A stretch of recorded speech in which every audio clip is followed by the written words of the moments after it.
نحمده ونصلي ونسلم على رسوله الكريم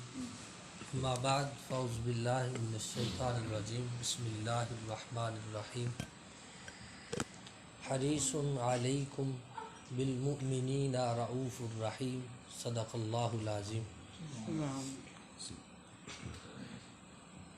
سامعین محترم، چند باتیں رسول اللہ صلی اللہ علیہ وسلم کی چاہت کے متعلق۔ آج انسان کسی نہ کسی فکر کے اندر مبتلا ہے۔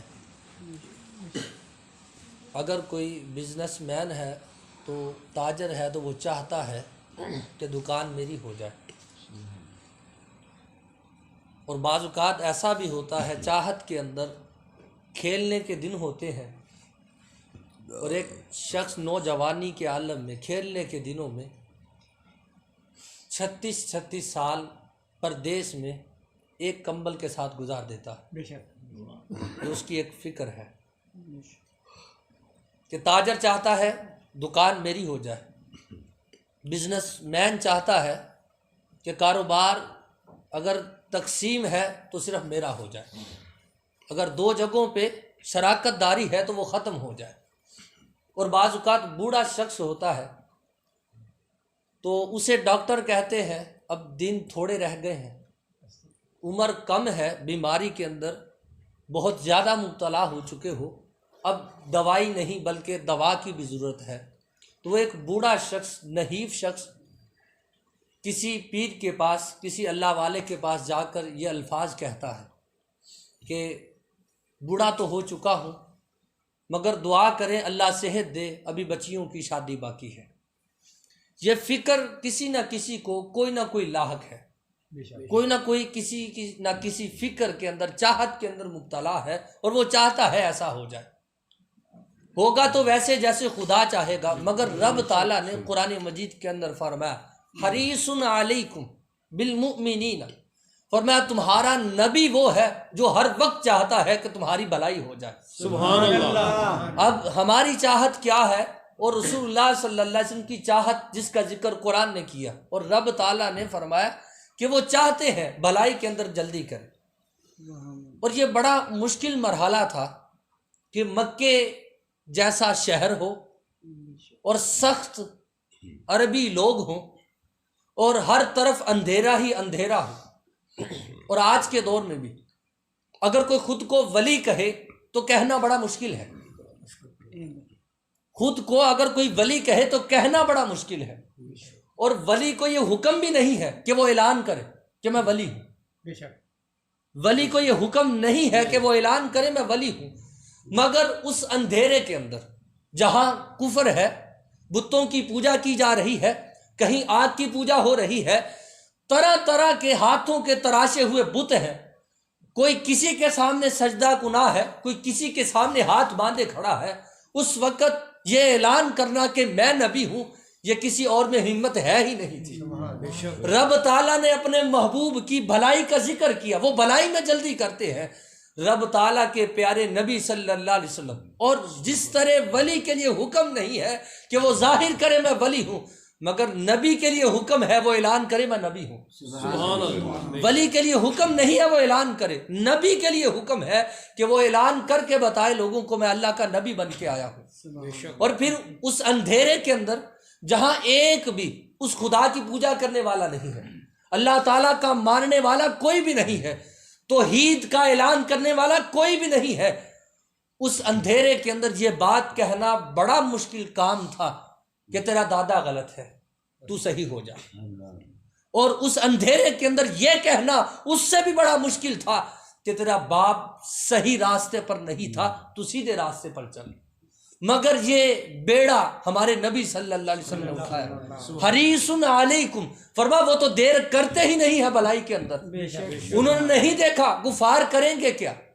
کافر آگے سے میرے ساتھ کیسا معاملہ کریں گے۔ نبی صلی اللہ علیہ وسلم جیسے ہی اعلان نبوت کا حکم ہوا، رسول اللہ صلی اللہ علیہ وسلم نے خاندان کو اکٹھا کر کے کہہ دیا میں اللہ کا نبی بن کے آیا ہوں، یہ بتوں کی پوجا چھوڑ دو، تمہارے بڑے چلے گئے،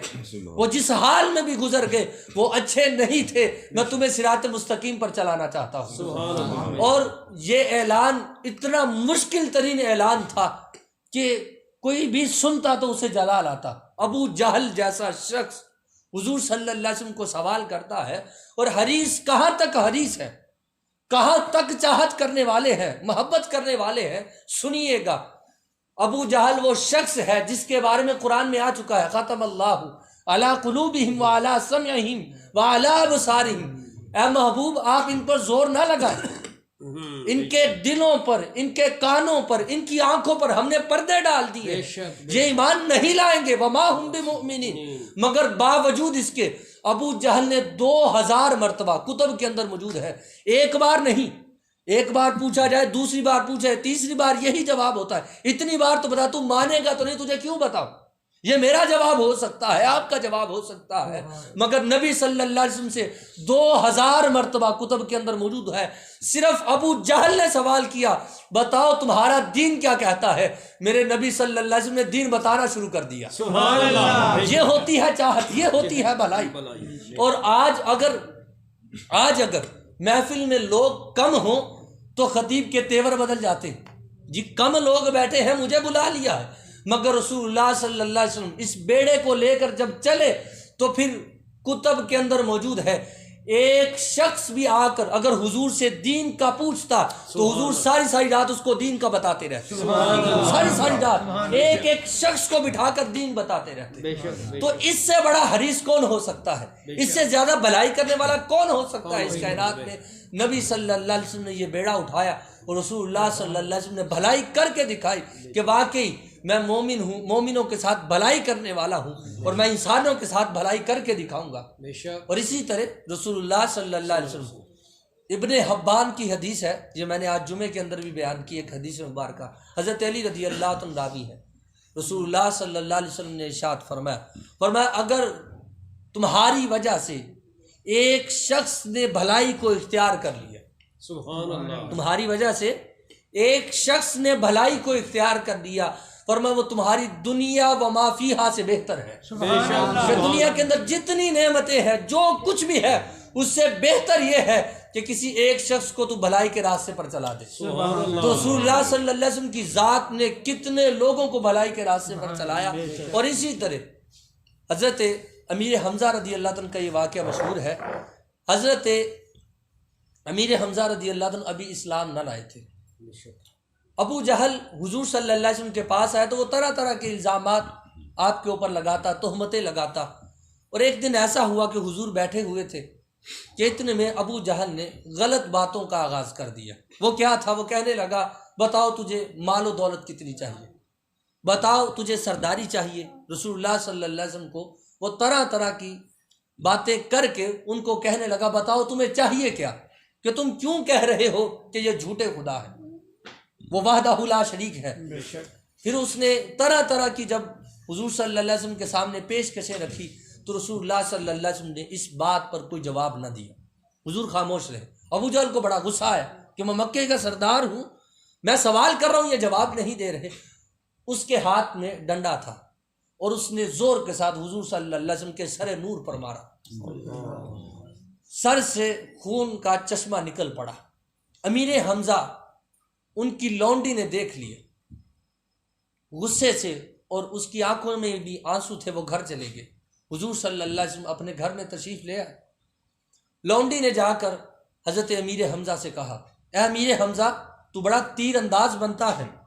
تو بڑا بہادر بنتا ہے، کہاں ہے تیری بہادری؟ تیرے بھتیجے پر لوگ حملہ کر رہے ہیں، تم لوگ اس لیے مارتے ہو کہ اس کا باپ آج نہیں ہے۔ یہ بات جب کی تو امیر حمزہ رضی اللہ عنہ کے جسم پر لرزہ طاری ہوا، غصے میں اٹھے، کہا کیا ہوا؟ کہا کہ ابو جہل نے تیرے بھتیجے کے سر پہ زور سے ڈنڈا مارا ہے، میں نے اپنی آنکھوں سے دیکھا ہے۔ کہاں تیری شجاعت؟ امیر حمزہ ابھی اسلام نہ لائے تھے تو غصے کے اندر نکلے، غصے سے نکل کر ہاتھ میں ایک درخت سے لکڑی کو اکھاڑ کر ابو جہل شہر حرم میں بیٹھا تھا، زور سے جا کے اس کے سر کے اوپر مارا۔ جب سر پہ ماری تو اس کے سر سے خون نکلا، لوگ آگے بڑھے، ابو جہل جانتا تھا کہ امیر حمزہ غصے کے کتنے برے ہیں، کہا خاموش ہو جاؤ، بیٹھے رہو، تم نہیں جانتے اس کو، یہ اس وقت غصے میں ہے۔ ابو جہل بیٹھا رہا، حضرت امیر حمزہ مار کر حضور صلی اللہ علیہ وسلم کے کشانہ انور کی طرف آئے، دستک دی، حضور صلی اللہ علیہ وسلم گھر میں تشریف فرما ہے۔ ام المومنین حضرت خدیجۃ الکبریٰ رضی اللہ تعالیٰ عنہ حضور صلی اللہ علیہ وسلم کے سر انور کی مرہم پٹی کر رہی ہے۔ حضرت امیر حمزہ رضی اللہ تعالیٰ عنہ آگے بڑھے اور آگے بڑھ کر یہ الفاظ کہا اے بھتیجے تو پریشان کیوں ہے، تو خوش ہو جا، میں نے تیرا بدلہ لے لیا، میں نے تیرا بدلہ لے لیا۔ حضور صلی اللہ علیہ وسلم کی چشمان مقدس سے بھی آنسو جاری ہو گئے۔ چاچے بھتیجے کا محبت کا ایک انداز تھا، اور یہ محبت بڑی سچی اور اچھی ہے، اور جب محبت کا یہ انداز دیکھا تو حضور کی آنکھوں سے جب آنسو نکلے، حضرت خدیجۃ الکبریٰ رضی اللہ عنہ کی آنکھوں سے بھی آنسو جاری ہو گئے۔ جب یہ حال گھر کے اندر دیکھا، حضرت امیر حمزہ رضی اللہ تعالیٰ نے کہا بھتیجے اب خوش ہو جا، تو اس پر جو رسول اللہ صلی اللہ علیہ وسلم نے ارشاد فرمایا، اپنے چچا کا ہاتھ پکڑ کے کہا اے امیر حمزہ مجھے اس سے خوشی نہیں ہے کہ آپ نے ابو جہل کا سر پھوڑا ہے، بے شک مجھے اس سے کوئی خوشی نہیں ہے کہ تو نے میرے ابو جہل کا سر پھوڑا ہے، اے میرے چچا مجھے خوشی اس بات پر ہرگز نہیں ہوئی۔ حضرت امیر حمزہ رضی اللہ عنہ محبت جوش پر تھی، عرض کی، کہنے لگے اے بھتیجے بتا تو کس طرح خوش ہو جائے گا، تیری خوشی کس میں ہے؟ اس پر رسول اللہ صلی اللہ علیہ وسلم نے فرمایا اے میرے چچا جان، اے امیر حمزہ میری خوشی اس میں نہیں ہے کہ آپ نے اس کا سر پھوڑا ہے، میری خوشی اس میں ہے آپ کلمہ پڑھ لیں میں خوش ہو جاؤں گا، آپ کلمہ پڑھ لیں میں خوش ہو جاؤں گا۔ حضرت امیر حمزہ رضی اللہ عنہ آگے بڑھے، حضور صلی اللہ علیہ وسلم کے آنسوؤں کو صاف کیا اور عرض کرنے لگے، کہنے لگے اے میرے پیارے بھتیجے بول کیا پڑھنا ہے، میں کلمہ پڑھنے کو تیار ہوں، میں کلمہ پڑھنے کو تیار ہوں۔ تو یہ دین کی چاہت اور بھلائی رسول اللہ صلی اللہ علیہ وسلم نے کس طرح کی، اور حضرت امیر حمزہ رضی اللہ عنہ اسلام کے اندر داخل ہو گئے۔ تو میں اور آپ اسلام کا پیغام اور بھلائی کو آگے بڑھانے کی کوشش کریں، یہ میری بھی چاہت ہے کہ کاش ایک شخص کو میں بھی بھلائی کے راستے پر چلا سکوں۔ اگر ہمارا بھی یہ مشن ہو جائے ہم سب کا کہ ہم مل کر کوشش کریں، ہم بھلائی کے راستے پر لوگوں کو چلانے کی کوشش کریں، تو یقین کریں یہ برائی ختم ہو سکتی ہے۔ حضرت باجزید بسطامی علیہ رحمہ جب بھی کسی نوجوان کو دیکھتے کہ جو غیر مسلم ہوتا تو رو پڑتے، اور رو کر رب کی بارگاہ میں یہ دعا کیا کرتے تھے، مولا اتنا خوبصورت اتنا حسین و جمیل نوجوان بنایا ہے، اس کو جہنم میں پھینکے گا، مولا اس کو جنت کا راستہ دکھا دے۔ سبحان اللہ۔ تو کاش میری بھی یہ دعا ہو، ہم جتنے تانے اور طنز کرتے ہیں اس سے زیادہ اگر دعائیں کرنے لگ جائیں نا کسی کے لیے تو خدا کی قسم ہماری دعائیں قبول ہو سکتی ہیں، لوگ بھلائی پر چل سکتے ہیں۔ تو ہمیں چاہیے کہ ہم بھلائی کی طرف لوگوں کو لے کر آئیں زیادہ سے زیادہ۔ رسول اللہ صلی اللہ علیہ وسلم نے جس قدر مصیبتوں کو اٹھایا ہے وہ حدیث مبارکہ ہے، رسول اللہ صلی اللہ علیہ وسلم نے فرمایا سب نبیوں سے زیادہ جس نبی کو مشکل کے اندر اور صبر کے طرح صبر آزمایا گیا جس نبی کا، وہ میں نبی محمد صلی اللہ علیہ وسلم، کہ جتنی مشکلوں کے پہاڑ اور جتنی مشکلات مجھ پر ڈالی گئی ہیں کسی نبی پر نہیں ڈالی گئی۔ تو میرے نبی صلی اللہ علیہ وسلم اگر اسلام کے لیے، اگر لوگوں کی ہدایت کے لیے مشکلات اٹھا سکتے ہیں تو ہمارا حق بھی بنتا ہے، ہم بھی اسی نبی کے امتی ہیں۔ اللہ تبارک و تعالی ہم سب کو اسلام کا، دین کا، قرآن کا پیغام لوگوں تک پہنچانے کی توفیق عطا فرمائے۔